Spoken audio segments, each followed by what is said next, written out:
Hello everyone, my chair's, there it is. Damn. Almost just like, what? My chair's freaking out on me, doing things I didn't expect. This is the artist formerly known as the Great Roberto. I was trying to think of a new name, because I don't like that. And I'm also doing a test, and it might be too much. I'm doing a test of lighting. I changed the light bulbs in my overhead light because what was in there was not bright enough, you know, and it was making my videos look grainy and pictures look grainy, but the light might be too intense up there, so this is just sort of a test. It might be fine, but it definitely looks bright. I might have to take one of them out. But, so, this is also, my intent with this is sort of like an update as well about this, you know, mushroom trip I went on last week. As a matter of fact, one week ago today, I would have been like in the sort of like the mushroom hangover, because it was intense, man. That trip, it was heavy duty, it was powerful, and in the way life has been in the days and the week since that's happened has been just absolutely illuminating in so many levels, because life is different now. It's not the same. My awareness is different, my understanding is different. The things that happened to me within that fucking place, you know, changed who I am, you know. So, and, you know, for the positive, I think it's positive. It's even to the point where I now think and, you know, and would state that I think, you know, psychedelics, you know, ideally natural psychedelics, mushrooms and ayahuasca and things like that, peyote, mescaline, even DMT.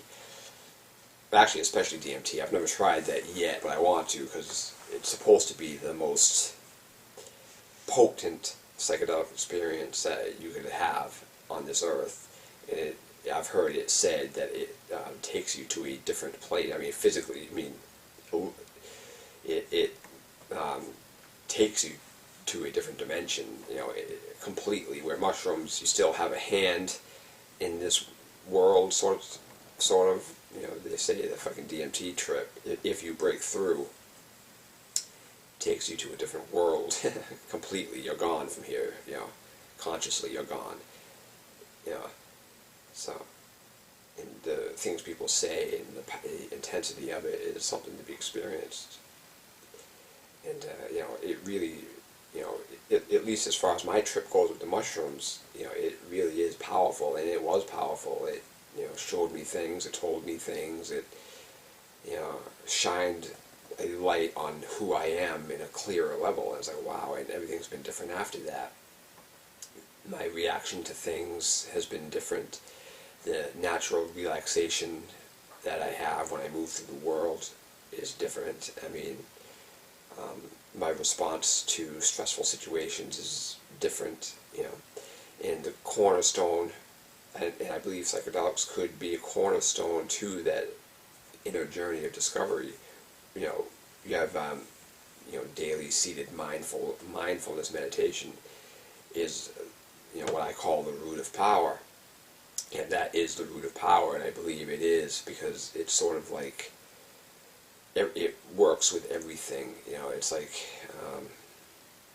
you know, whatever it is, the working of, it is the managing of the empty spaces is what mindfulness meditation is. It is that space created within your being, within the life that you create. It is the emptiness that allows everything else to flourish, that allows everything else to manifest. It is the void. It is working with that, understanding that, and everything that happens in that state of meditation is a form of manifestation. In that empty state, you become mindful of what is being manifest, or at least what has the potential to become manifest because of your thoughts and feelings and your intimate awareness of where you are at any given moment. So that's why, you know, I specifically say daily seated mindfulness meditation, where you do as close to nothing as possible, because you can reach meditative states doing anything. When I'm in the pool swimming, that's many could say that's a form of meditation. Dancing is a form of meditation because you're lost and completely immersed in the moment, but it has so much going on in it. There's more of creation in it in the moment. So when you sit in that state of nothing, zero space, that emptiness, and create, or at least be mindful of more emptiness, and do your best to let things thin out as much as possible without controlling, without gripping, if you can. It's becoming mindful of the emptiness and this empty space, and then you become everything that does create, or everything that you do create, becomes more vivid, more clear. And that's one of the beauties of it. But psychedelics is right there hand in hand with the self-discovery, because it breaks down barriers. It breaks down what many would call the ego, and it exposes you to yourself despite any deep hidden walls that may have been constructed by your mind. And that's it. I mean, we're all conditioned beings, conditioned by circumstance, conditioned by belief, conditioned by just the circumstances of life as we live. And sometimes meditation alone might not be enough to knock down some of those walls, where psychedelics, a good powerful fucking trip, it obliterates those walls. But you can't live in a state of fucking psychedelic fucking tripping, because but it's a powerful tool to use, and to know how to use it. I mean, this is by no means a recreational endeavor at all. I mean, at all. People use it for that. Like the whole hippie counterculture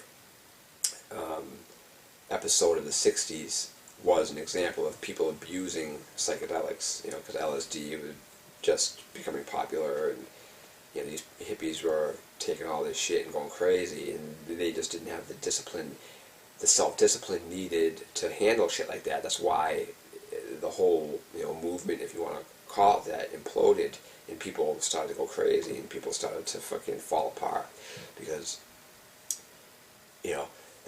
because the path to enlightenment and self-discovery has many facets, and psychedelics, I believe, are one powerful tool in that journey, but meditation is another. Physical fitness is an absolute cornerstone. I mean, you have this body here on earth, and you got to treat it well. And being fit, being strong, being flexible, being healthy is an obligation that you have to your higher self to take care of this body. And sexuality is another cornerstone. So far we have 4 cornerstones. Well, there's probably more, but just for the sake of this video, there's 4. You got psychedelics, you have meditation, which is the zero space, you have physical fitness, making yourself as strong as you can be, and then you have sexuality, which is divine. I mean, the magic that is created within sexuality is divine, and the deeper you explore within that realm, the more divine it is. And this isn't just about fucking hopping on some fucking fuck toy and blowing your load in their mouth. This is, sexuality on higher levels is a deeply, powerfully spiritual fucking thing. I mean, one, if not the most powerful of all that I've talked about. Even more powerful than the psychedelics. See, each has its value, each has its place. So, alright, this is I'm probably gonna end this, because I really want to keep these videos a lot more short, man. There's a lot to be said for brevity, and a lot of my videos run on, and, I don't want this to be one of them. And this is a test of lighting, too. That's bright. It might be washing me out, but we'll see.